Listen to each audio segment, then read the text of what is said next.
Bueno, pues antes de nada me gustaría agradecer a los organizadores la invitación a FEANSA. Siempre es un honor para nosotros poder estar en este tipo de eventos y bueno, sobre todo acercarnos a la realidad del territorio. Así que bueno, yo creo que no voy a explicar qué es FEANSA porque creo que a estas alturas todos los presentes seguramente conocen la entidad, pero sí me gustaría decir que en este último periodo nuestros miembros son casi todos entidades sociales del tercer sector que ha mencionado anteriormente Nerea Elgosa. Y bueno, pero poco a poco también otro tipo de entidades, incluso ayuntamientos o departamentos de servicios sociales o de personas sin hogar han empezado a formar parte de la federación. Así que también desde esa perspectiva os animamos a participar en el trabajo de FEANSA.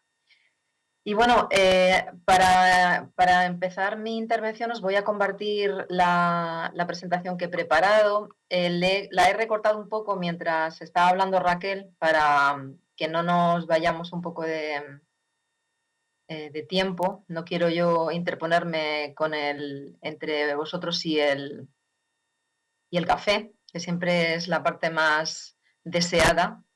Espero que estéis viendo ahora mismo mi pantalla y, a ser posible, el show. A ver, yo acabo de compartirla en... Vale, muy bien. Pues esta sería un poco la estructura de mi presentación. Voy a empezar un poco hablando del panorama europeo y las tendencias actuales, con algunos datos claves y una evolución conceptual. También hablaré de respuestas y enfoques en Europa. No me voy a detener tanto en Housing First y prevención. Esas han sido varias de las diapositivas que un poco que voy a pasar por encima. Pero sí que voy a hablar del actual marco institucional y político, del pilar social de derechos sociales, de la Declaración de Lisboa 2021 y de la Plataforma Europea de Lucha contra el Sinhogarismo, en sus siglas en inglés EPOC. Y voy a hablar, por supuesto, del actual contexto con el nuevo mandato de la Comisión Europea, qué retos y oportunidades se abren para la exclusión residencial grave en 2025 y en el año que viene, en 2026.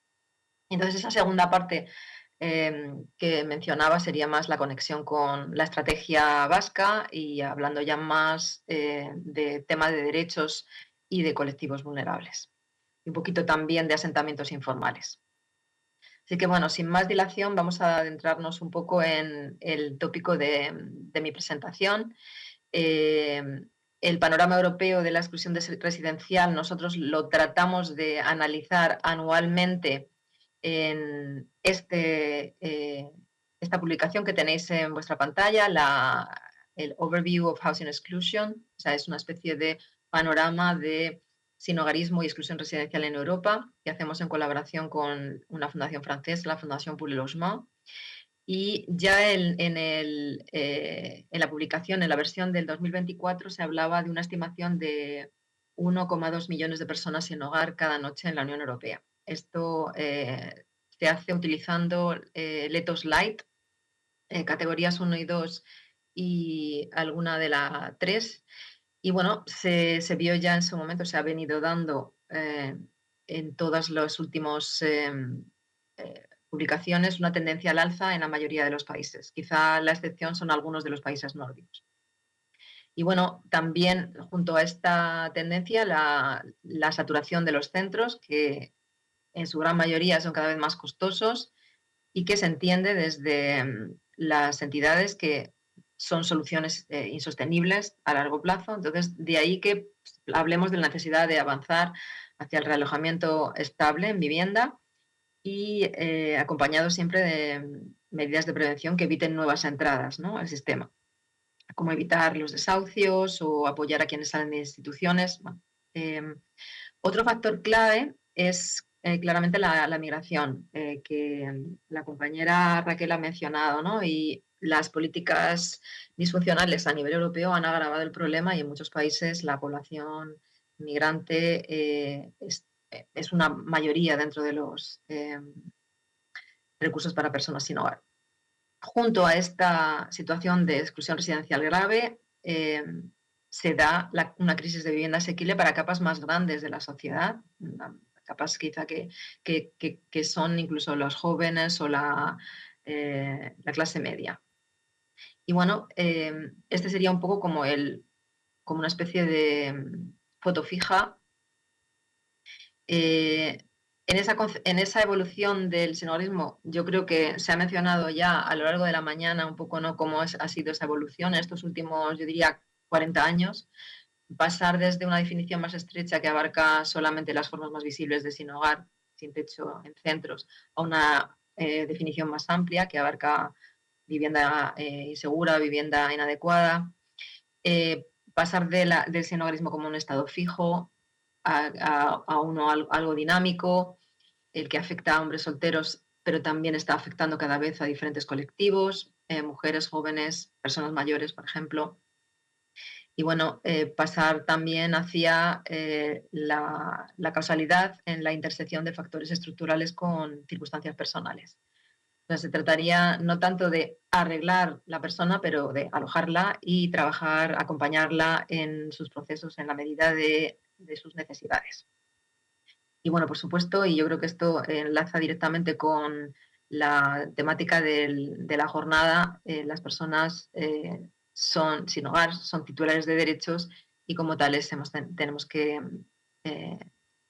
trabajar con ellas. Entonces, digamos que para resumir un poco cómo está actualmente las respuestas al sinhogarismo en Europa, yo diría que hay una respuesta predominante todavía de la emergencia del alojamiento temporal, pero al mismo tiempo hay un consenso en que la prevención y el realojamiento son el camino hacia el progreso. Esto es lo que vemos desde FEANSA. Entonces, luego, en lo que se refiere a los instrumentos políticos que tenemos a nuestro alcance a nivel europeo, precisamente el Pilar Europeo de Derechos Sociales es quizá la herramienta política más relevante para orientar las políticas sociales y la inclusión. Y en particular yo quería incluiros aquí el principio 19, que reconoce explícitamente el derecho de las personas sin hogar a recibir asistencia, protección frente a desalojos y acceso a una vivienda adecuada y a servicios que faciliten su inclusión social. Ya sabemos que el Pilar Europeo de Derechos Sociales, obviamente, sigue estando dentro de esos llamados mecanismos de soft law, ¿cómo lo podríamos llamar? Soft law, leyes dulces, por así decirlo, o blandas.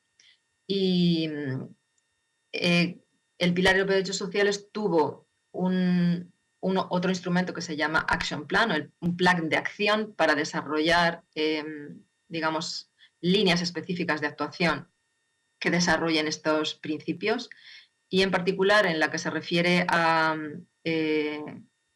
la Plataforma Europea para la Lucha contra el Sinhogarismo, era, digamos, dentro del plan de acción, el compromiso de desarrollo de este principio 19, ¿no?, con el objetivo de avanzar hacia la reducción del sinhogarismo. Entonces, en estas respuestas institucionales y políticas en el ámbito del sinhogarismo, recordar, por supuesto, siempre que la Unión Europea tiene un poder limitado en el ámbito social. En esta Plataforma Europea de Lucha contra el Sinhogarismo, esta palabra creo que habéis hecho bien en hablar de exclusión residencial grave, porque sinhogarismo se hace un poquito bola. El sinhogarismo aparece como una prioridad social para la Unión Europea en los últimos 20 años y se concreta muy claramente en esta plataforma, que fue lanzada en Lisboa con la Declaración de Lisboa de 2021, con objetivos muy ambiciosos de trabajar conjuntamente Estados miembros, instituciones de la Unión Europea, actores relevantes como pueda ser Eurocities, FEANSA, Housing Europe, trabajar conjuntamente para poner fin al sinhogarismo de aquí a 2030. Bueno, ahora se empieza a hablar de, digamos, una línea temporal más de tipo 2050, 2050, pero bueno, de momento estamos todavía en 2030. Y entonces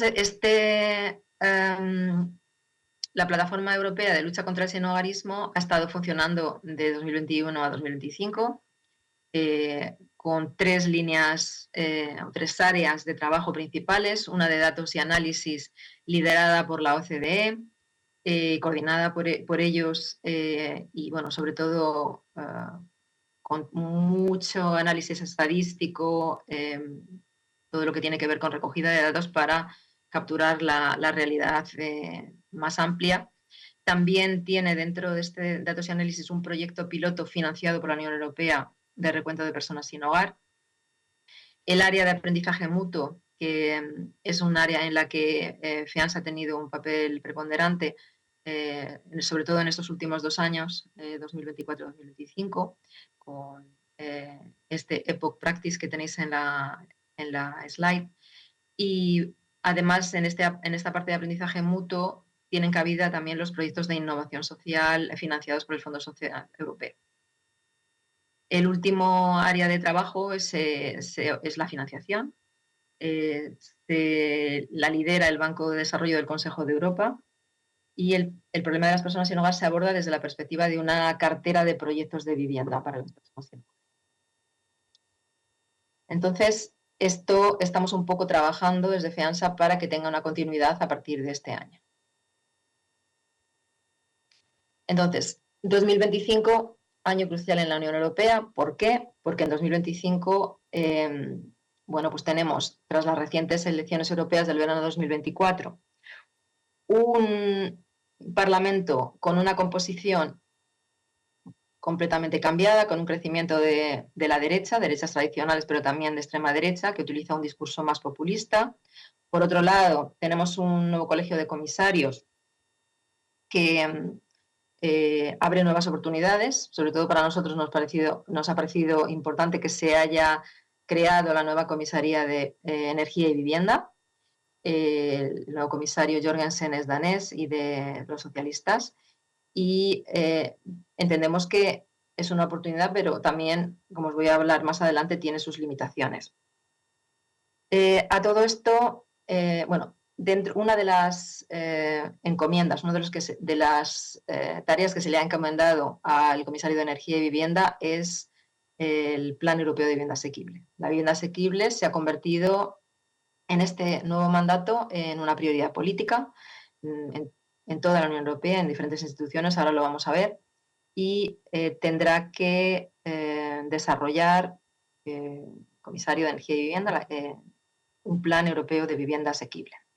Esto está todos los días en las noticias, así que en cuanto hagáis una búsqueda en Google vais a encontrar mucha información al respecto. Lo que sí me gustaría decir antes de terminar, para hablar un poco de este año y del contexto, es que el contexto geopolítico está influyendo bastante también en el tipo de incidencia política y de trabajo de lobby que hacemos desde FEANSA. La guerra en Ucrania sigue teniendo un impacto sobre la parte de seguridad energética. Ha sido objeto de debate en el último consejo de la semana pasada y también en los presupuestos europeos. Bueno, simultáneamente todas esas tendencias populistas, un poco este trumpismo político, está influyendo en el debate sobre derechos sociales y migración. Y eso nos obliga a nosotros también a equilibrar nuestras prioridades con las necesidades de cohesión social interna, ¿no?, de la Unión. Y bueno, finalmente me gustaría también mencionar un clima cada vez más reticente hacia las ONGs, especialmente aquellas que como FEANSA ejercen incidencia política, pero también, digamos más concretamente, las entidades que trabajan en el ámbito medioambiental, climático, es especialmente complicado en ese ámbito, ¿no? Entonces, bueno, nosotros tenemos un poco que aumentar, ir con pasos lentos en este trabajo de lobby de incidencia, al menos de manera diferente a como se hacía en el pasado, ¿no?, y justificar continuamente nuestras actividades entre la Comisión en este ámbito. Y bueno, aunque en esta primera parte del mandato se ha hablado sobre todo de vivienda asequible, pero no todo es vivienda. Estos serían los 2 comisarios para FEANSA más importantes. Está bajo el paraguas de la vicepresidencia de Minsatu todo el ámbito de derechos sociales y el sinhogarismo está incluido, la exclusión residencial está incluida aquí. Y ella es la responsable de elaborar la futura estrategia de lucha contra la pobreza, que ya han anunciado en el último programa de la Comisión. Y por otro lado, el comisario de Energía y Vivienda que os mencionaba y que dirige los esfuerzos de la Comisión en este sentido. Y bueno, pues como he dicho, él será o su departamento el que redacte y presente el primer Plan Europeo de Vivienda Asequible, que está, os diré un poquito más adelante, pero os adelanto que es para diciembre de este año. Se ha adelantado un poco la presentación. Y no es solamente la Comisión Europea. En la misma línea, el Parlamento Europeo se ha creado un comité especial para la crisis de la vivienda, el comité House. Es un comité ad hoc que tiene un mandato específico de 12 meses, compuesto por 33 eurodiputados de distintos grupos políticos. La presidenta Irene Raggi, italiana, en la foto es de los socialistas. Han organizado a lo largo de estos últimos meses audiencias públicas, temáticas, con invitación de expertos, para tratar un poco de ver exactamente dónde se encuentran las mayores problemáticas de la crisis de la vivienda. También han hecho misiones, visitas al terreno para conocer las problemáticas del territorio y este comité tiene que elaborar un informe sobre el plan de vivienda asequible. El redactor ha sido el popular Borja Jiménez, y actualmente está en fase, bueno, ha terminado la fase de enmiendas y tendrá que ser aprobado por el Parlamento más adelante, pero seguramente llevará retraso y será ya para 2026 cuando se termine de aprobar. Y aparte de la Comisión y del Parlamento Europeo, otras instituciones dentro de la Unión están teniendo un papel importante en definir, en este caso, el papel de las ciudades y regiones en el Plan Europeo de Vivienda Asequible. En este documento del Comité Europeo de las Regiones, es un dictamen, el texto afirma con claridad que la vivienda debe garantizarse como un derecho humano fundamental, habla del Pilar Europeo de Derechos Sociales y la Carta de Derechos Fundamentales de la Unión Europea, subraya que el plan debe respetar el principio de subsidiariedad y garantizar la participación de las autoridades locales y regionales, porque son obviamente las que están más cerca de los ciudadanos y de las personas y de los problemas que las personas pueden tener en el territorio. Y el dictamen pide un enfoque amplio del plan adaptado a la diversidad de sistemas de vivienda existentes en Europa. También solicita que la reforma de las normas sobre ayudas estatales, que es claramente algo que va a ir de la mano del plan de vivienda, incluya todos los modelos que promuevan la asequibilidad, no solamente la vivienda social. Asimismo, insiste en que los proyectos de vivienda deben integrarse en estrategias urbanas sostenibles, lo que debería ser una condición previa para recibir financiación de la Unión Europea. Pero vamos, por resumir y ir avanzando, vamos a ver cómo vamos de tiempo. Digamos que hay en todas las instituciones de la Unión un interés en este proceso del Plan Europeo de Vivienda Asequible. Se cerró la consulta pública de la Comisión Europea la semana pasada, bueno, el 17 de octubre. El informe de la Comisión House del Parlamento Europeo, como os decía, está previsto que se apruebe por el Parlamento. Seguramente será para el 2026, aunque no se sabe exactamente. Y la publicación del Plan de Vivienda Asequible de la Comisión será diciembre de 2025. En paralelo a este proceso del Plan de Vivienda Asequible, pero no del todo vinculado, el Banco Europeo de Inversiones ha lanzado un plan de acción específico para traducir esta ambición política en instrumentos financieros concretos, ¿no? Y bueno, pues una de las iniciativas es que se ha creado una plataforma paneuropea de inversión, como una especie de portal único que ofrece asesoramiento y acceso a la financiación. Me estoy centrando mucho en vivienda, pero realmente es que en este primer periodo del mandato de la nueva comisión es realmente en lo que se han centrado, ¿vale? FEANSA desde el principio ha tratado de hacer aportaciones desde el tercer sector al plan de vivienda asequible. Hemos hemos mencionado en múltiples ocasiones que juzgaremos un poco el plan y su contenido por la cantidad de viviendas asequibles y accesibles para los hogares en riesgo de exclusión, las personas en situación de exclusión residencial. Entendemos el plan como una oportunidad en apoyar la puesta en marcha de modelos alternativos o que se han visto que son exitosos para alojar a las personas sin hogar, Housing First, pero todo lo que tiene que ver con acompañamiento en vivienda, finalista. Y evidentemente vemos una oportunidad importante para movilizar fondos estructurales y financiación europea. Pues estamos movilizando todas las herramientas que tenemos. Este documento lo podéis encontrar en nuestra página web, Affordable for Home, que lo ha redactado mi compañera Johanna Blatt, la Policy Officer de Vivienda.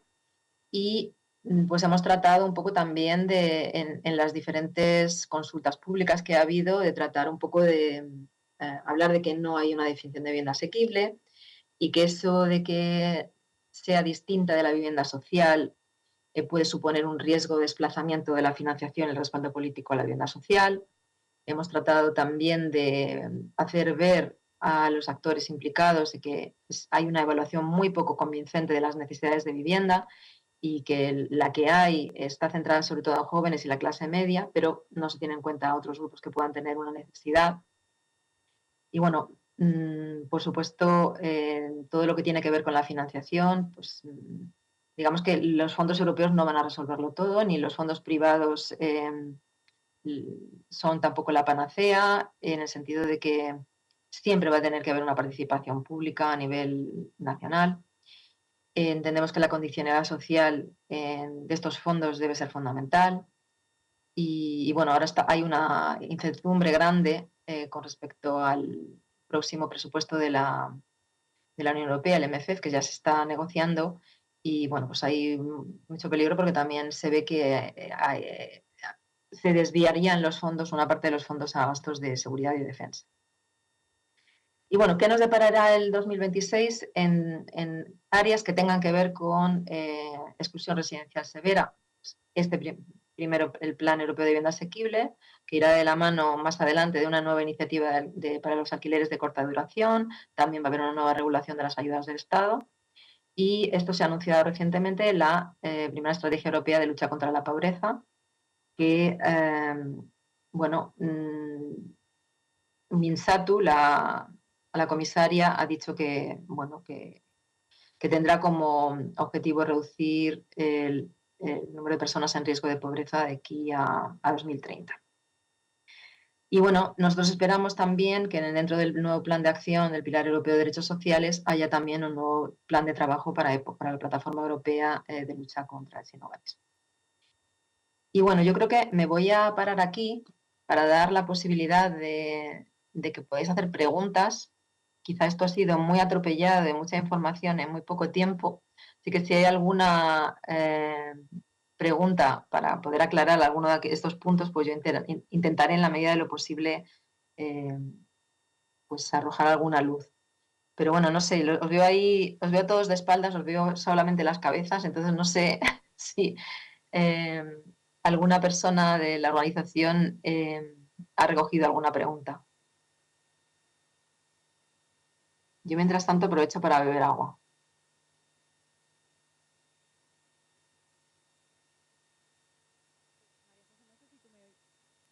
María José, no sé si tú me oyes a mí. Yo sí, sí yo vale, ahora te oigo. Vale, hay una persona redactando la pregunta en este momento. Vamos a Así que puedes beber más agua. Ahora te la paso. También un caramelo.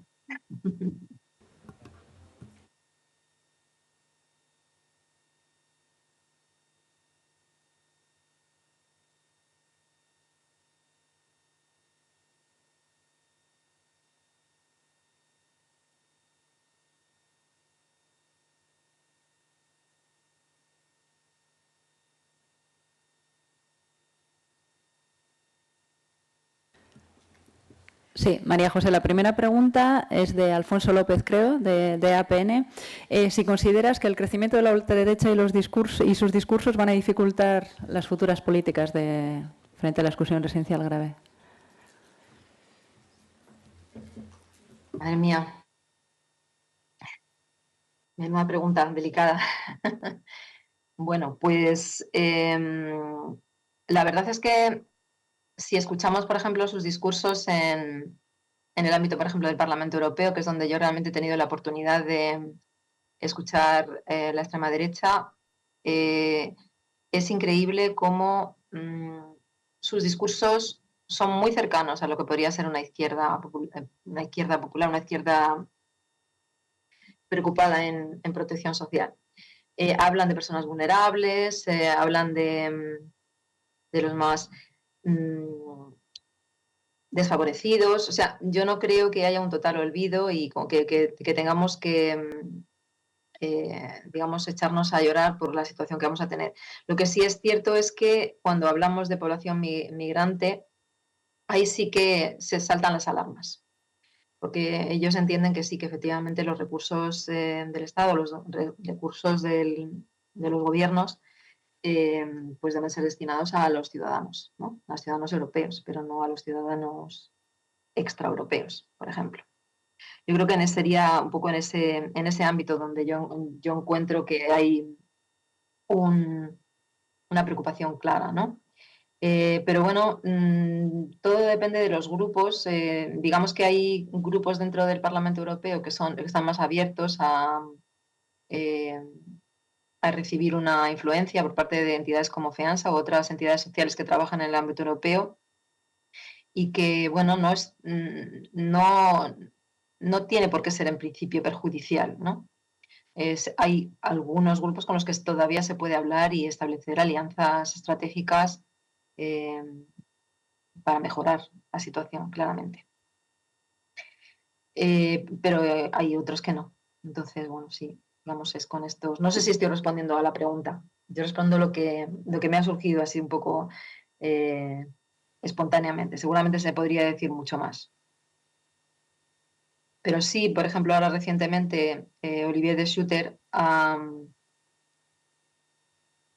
precisamente a la estrategia europea, perdón, sí, a la estrategia europea de lucha contra la pobreza, ha hecho una aportación desde la Relatoría Especial de Naciones Unidas para la extrema pobreza, poniendo un poco el acento en ese tema, ¿no? En los peligros que supone la extrema derecha para los derechos de las personas más desfavorecidas de nuestras sociedades.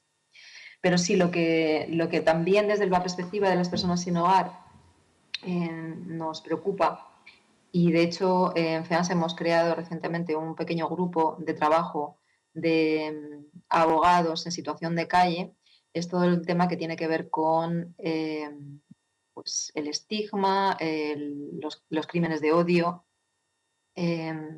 las agresiones basadas en aporofobia. Y, bueno, sí que estamos un poco, digamos, adelantándonos a que pueda resurgir en nuestras sociedades, viendo lo que está pasando, por ejemplo, en Estados Unidos, ¿no? Adelantándonos a que ese trumpismo político pueda afectar a las sociedades europeas en mayor medida, ¿no? Y tratando de prevenir todo esto o de estar preparados si es que realmente sucede. María José, nos pasan otra pregunta. Siendo realistas y mirando a la situación migratoria, creo que hila un poco con lo que estabas contestando ahora, ¿qué importancia puede tener el Plan Europeo de Vivienda Asequible para reducir efectivamente el sinhogarismo?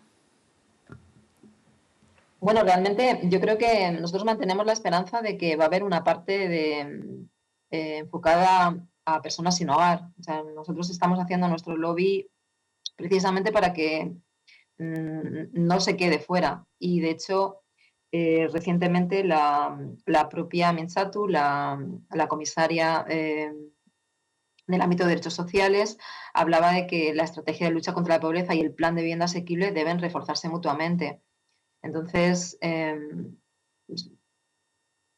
yo creo que existe un margen importante para reforzar la cooperación de la UE en materia de sinhogarismo dentro y fuera de ese plan. O sea, creemos que estos instrumentos tienen la capacidad de poder cambiar cosas. Pero bueno, también es verdad que nosotros también vemos que si nos quedamos en vivienda asequible, ¿no? En ese concepto solamente enfocado a la clase media que puede digamos, adquirir su vivienda en el mercado privado, pues evidentemente no llegaremos a esa capa de bajos ingresos o de ingresos mínimos vitales que no pueden, digamos, adquirir su vivienda en el mercado privado de la vivienda y que necesitan vivienda social, etcétera. Vale. Bueno. Muchas gracias, María José. Te dejamos continuar. Sí. Bueno, estoy dándome cuenta que tenemos como unos 10 minutos hasta las 11. Me preguntaba si había un poquitito más de margen para terminar un poco, porque si no va a ser un poquitito rápido. Pero bueno, voy a intentar ir rápido, pero vamos a ver. Vamos a volver otra vez a la presentación. A ver si las podéis ver. ¿Se ve ahora? A ver, que a veces no funciona esto. Ahora sí. Vale. Bueno, pues yo no me voy a referir a esta parte a la que se ha referido esta mañana Nerea. Me voy a centrar principalmente en la cooperación entre sistemas, derechos sociales y vivienda, hablar un poco de grupos vulnerables, en particular de mujeres y jóvenes sin redes de apoyo familiar, y un poquito, si me da tiempo, de asentamientos informales. Como jurista que soy, me resulta especialmente agradable ver que el ejercicio efectivo de derechos por parte de las personas en exclusión residencial grave está incluido en vuestra estrategia y me ha parecido muy interesante, bueno, pues poderlo ver plasmado, ¿no? Porque todo este marco europeo, digamos que no se queda en los grandes discursos institucionales, sino que en los territorios se traduce como acción concreta y eso me da esperanza que efectivamente en políticas de vivienda, en servicios sociales, en atención de emergencia o en programas de prevención, pues esté desarrollando en otros territorios también este trabajo, ¿no? Y bueno, para nosotros es muy importante que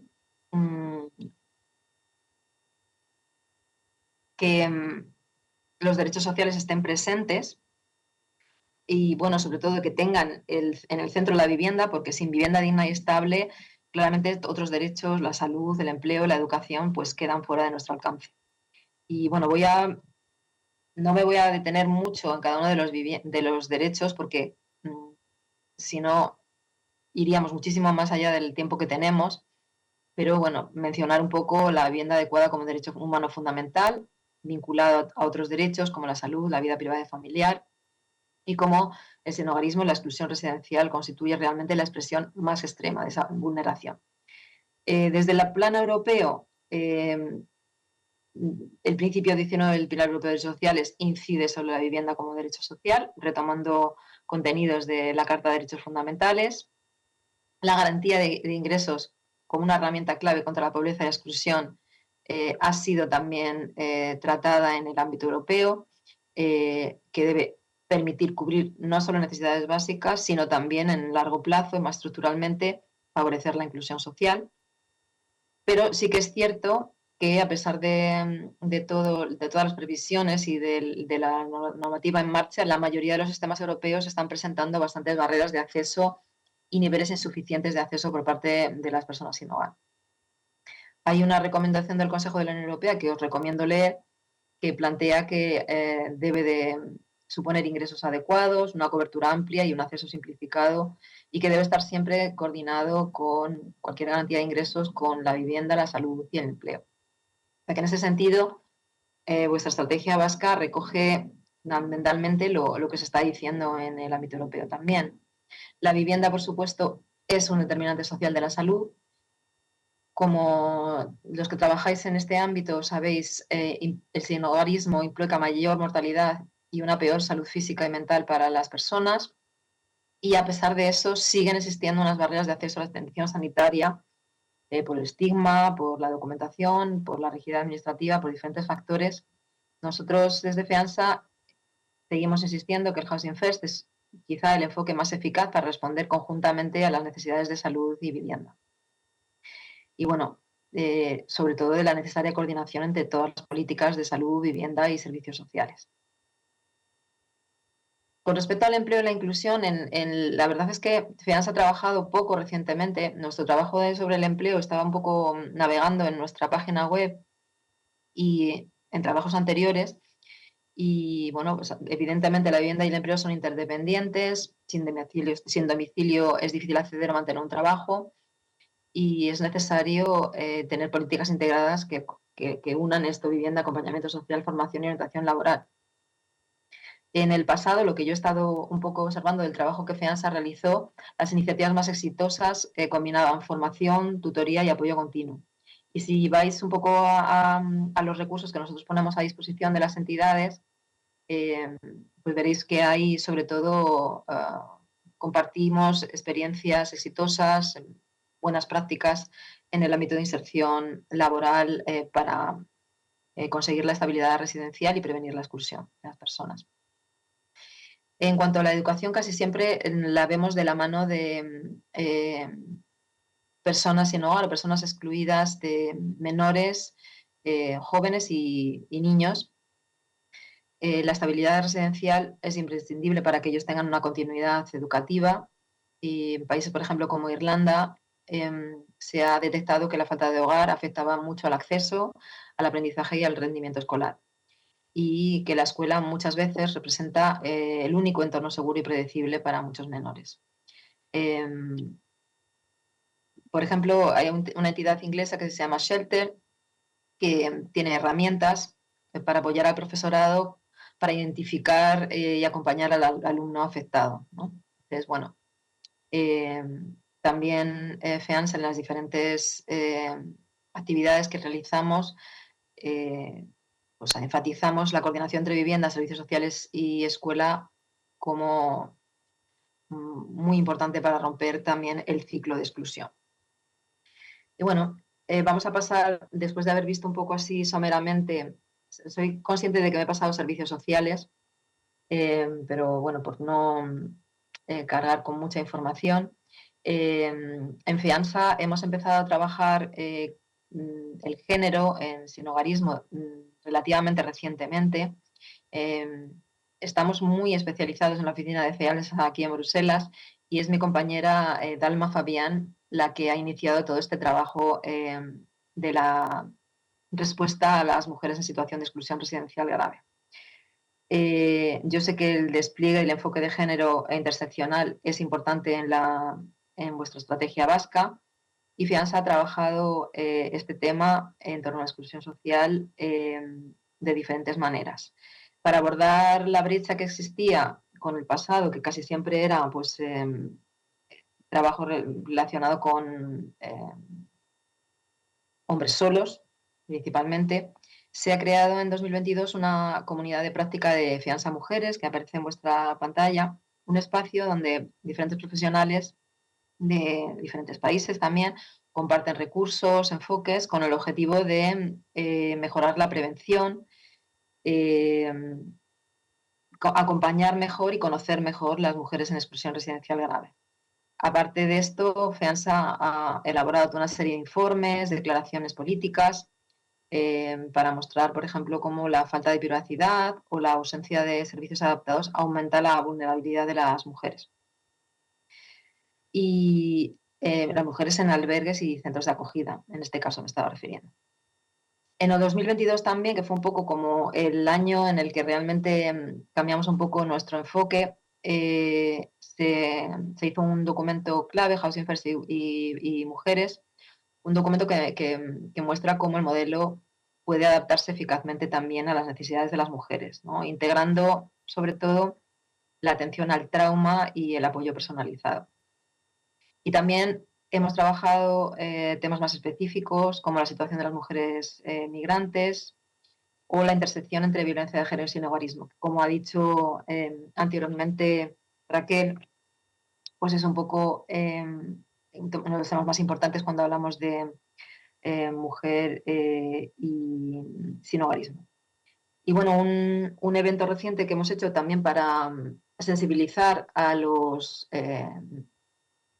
políticos en el Parlamento Europeo fue Women's Homelessness in Focus, que en realidad era una llamada a que hubiera más políticas con enfoque de género y datos inclusivos, ¿no? Que me ha parecido muy interesante el análisis que ha hecho Raquel hace un momentito. Y que, bueno, pues va un poco también en esa línea que nosotros hemos tratado de cada vez tener más información y poder abordarlo de mejor manera. Y bueno, no me voy a detener en esto para poder llegar a todo, pero podéis encontrar también en estos trabajos que se ha realizado en FEANSA una serie de principios de una respuesta efectiva con perspectiva de género, ¿no? Que tiene que ver con la seguridad, con la confianza, el empoderamiento, el reconocimiento del trauma, la formación del personal y, bueno, la diversidad, la atención interseccional, por supuesto, según el origen, la edad, la discapacidad, algo que se ha mencionado también a lo largo de la jornada de hoy, hasta ahora. Bueno, otro de los colectivos quizá que FEANSA le ha dado siempre mucho espacio en nuestro trabajo y que está bastante bien estudiado es el tema de la situación de los jóvenes sin red de apoyo familiar. Y bueno, pues creo que todos conocemos un poco cuál es la clave del asunto. La transición de la adolescencia a la vida adulta es un periodo de cambio, de construcción personal, y cuando esa transición se produce sin sostén familiar, pues, o incluso tras experiencias de ruptura con la familia, abandono o institucionalización, el riesgo de exclusión residencial pues, aumenta de manera significativa. Y bueno, pues la mayor parte de estos jóvenes han salido de entornos de los que dependían material y efectivamente, y cuando pierden el hogar, no solamente pierden el hogar, sino que pierden los vínculos, los referentes y, bueno, toda la parte que tiene que ver con su continuidad, con su desarrollo emocional. Entonces, nosotros desde el principio en los trabajos que hemos realizado hemos participado en proyectos europeos con diferentes autoridades públicas. Se trata un poco de reforzar esa parte, ¿no? La parte de transición a la vida adulta para tratar de minimizar en la medida de lo posible ese riesgo de exclusión residencial, ¿no? Y muchas veces eso pasa por ir más allá de los 18 años, ¿no? Apoyar la transición a la vida adulta más allá de los 18 años. Y, bueno, por supuesto, el alojamiento o la vivienda no basta por sí sola y requiere un acompañamiento estable para construir esa autonomía. Dentro del trabajo de FEANSA que realizamos en este ámbito, no lo he puesto en la diapositiva, porque son ya muchas informaciones todas juntas, pero bueno, también tenemos también como un listado de elementos clave para la intervención con jóvenes, que podéis también, por supuesto, recuperar de la página web de FEANSA, acompañamiento continuo y no fragmentado, modelos de vivienda adaptados con apoyos graduales y flexibles, un enfoque basado en derechos y no en conductas, evitando condicionalidades desproporcionadas. Se ha visto que en la temática, en el trabajo con jóvenes, era contraproducente muchas veces. Y bueno, también estableciendo espacios de participación y construcción de autonomía, donde el joven pueda tomar sus propias decisiones. Y bueno, aquí igual de nuevo una coordinación intersectorial entre las diferentes áreas, vivienda, salud mental, educación, empleo y protección a la infancia. Y eso, lo que os decía que no he puesto en la página, en la diapositiva, es también hay como una especie de comunidad de práctica FEANSA Youth, una red informal de jóvenes comprometidos con la prevención y la erradicación del sinhogarismo juvenil. Está liderando mi compañero Sergio. Y bueno, si os interesa más, os puedo poner en contacto con él para que os pueda dar más información. Y luego cada año, precisamente ha sido la semana pasada, hacemos una visita de estudio sobre el tema de juvenil en colaboración con el Departamento de Juventud del Consejo de Europa, una formación de 5 días basada en educación no formal y sobre todo acuden los propios jóvenes que trabajan con personas jóvenes. Entonces, en esta última edición ha sido sobre las personas jóvenes migrantes. Y bueno, ya para terminar y para que luego podáis tener este debate rico después de la pausa del café, pues quería hacer un poco una referencia al tema de asentamientos informales, muy breve, porque ya sé que vamos por detrás del tiempo reglamentario. Para, evidentemente, ya que se ha hablado tanto de ETOs hoy, los asentamientos informales son una forma de vivienda inadecuada por muchos motivos, porque hay inseguridad en la tenencia, porque hay falta de servicios básicos, porque las condiciones no son habitables. Bueno, siempre me refiero a ETOs, evidentemente, si queréis retomarlo. FEANSA casi siempre ha trabajado con el sinhogarismo más en centros, en calle, por un poco el origen, ¿no?, de la entidad. Pero eso no quiere decir que el tema de asentamientos informales no sea importante para nosotros y paulatinamente lo hemos empezado a incorporar en nuestro trabajo. Los colectivos que normalmente están más afectados o suelen residir, por decirlo de alguna manera, son comunidades romaníes, personas migrantes y otros grupos racializados. Y existen actualmente marcos europeos que reconocen y pretenden abordar esta realidad social. El Pilar Social Europeo de Derechos Sociales que hemos mencionado, la Declaración de Lisboa también establecía algo relativo a los desahucios forzosos, por ejemplo, y también hay una estrategia en la Unión Europea para la población roma. A pesar de todo esto, estos marcos son claramente insuficientes. En toda Europa persisten desalojos sin alternativas habitacionales sólidas y una ausencia general de políticas de realojamiento y una falta de vivienda social adecuada para este tipo de personas afectadas. FEANSA está trabajando en la medida de lo posible con este tema, porque tampoco hay tantos ámbitos en los que se pueda hacer, pero recientemente en esta elaboración del plan del Parlamento Europeo, el plan sobre vivienda asequible, hemos hecho un trabajo de incidencia político junto con Federación Secretariado Gitano. De hecho, nos reunimos con Borja Jiménez, la persona, el relator de este informe del Parlamento Europeo, para pedir que no solamente se generara vivienda asequible, sino que además se tuviera en cuenta esas realidades de realojamiento, esas necesidades de realojamiento que existen en diferentes países. Con lo cual, bueno, es un tema que está, digamos, en la agenda política y bueno, que pretendemos que de la medida de lo posible siga estando dentro de la vivienda política, dentro de la agenda política. Mi compañera Joana Blad, de la que os he hablado, también hizo recientemente un evento sobre asentamientos informales y políticas públicas para abordar los asentamientos informales. Y es de esa presentación, de ese evento, del que he sacado dos experiencias interesantes que me ha parecido interesante compartir con vosotros, que son vecinos de España, del Estado español. Tenéis el caso de Portugal, el programa PER, y la estrategia de Montpellier de Zero Bidonville, digamos, por daros realidades concretas, ¿no? Pero evidentemente estos dos ejemplos que os voy a mencionar tienen sus luces y sus sombras, como casi todos los programas públicos, porque una cosa es sobre el papel y cómo está planificado y dotado, etcétera, etcétera, y luego cuando uno se pone a realizarlo sobre el terreno y las dificultades y los imprevistos que surgen en la puesta en marcha. Entonces, no hay ningún programa que yo pueda decir es una buena práctica pura, 100%, todo ha funcionado.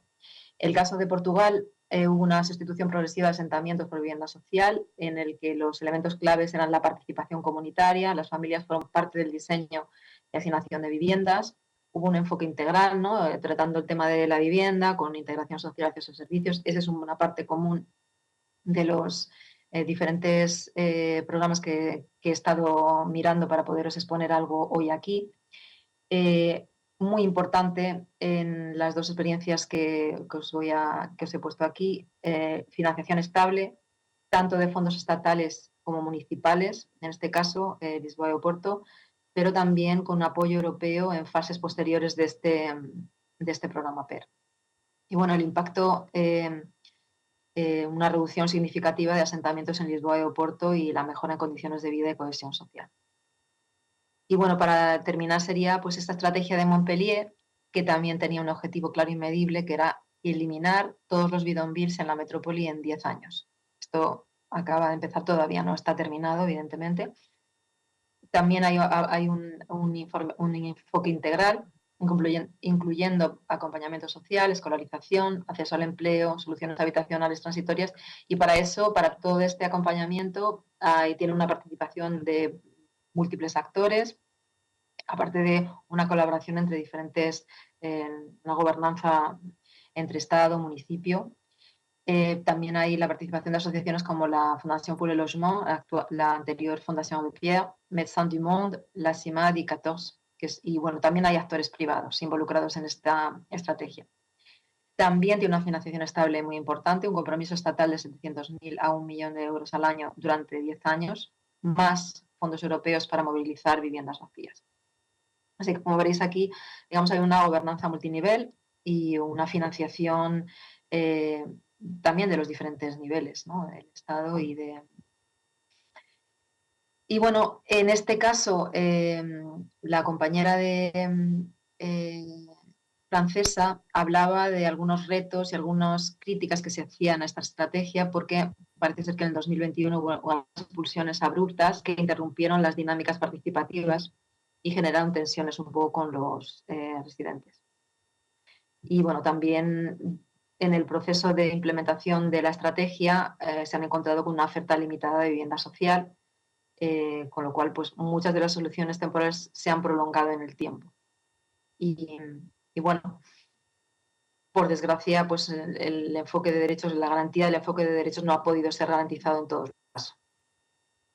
Y creo que lo voy a dejar aquí porque ya si no nos vamos a ir demasiado allá. Yo tenía aquí una serie de conclusiones, pero bueno, creo que con esto os doy ya un montón de ideas para poder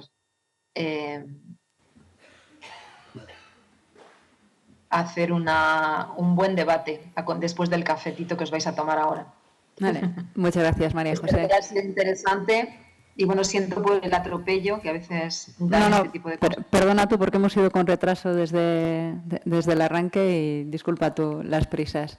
No sé si tenemos ahora preguntas. Si no, bueno, en cualquier caso, si las tuvierais a posteriori, también entiendo, María José, que no había ningún problema en que te las hiciéramos llegar. Si alguien quisiera más información o ampliar algún dato entre lo que nos has traído. Bueno, muchísimas gracias, María José. Ha sido muy interesante. Gracias a vosotros.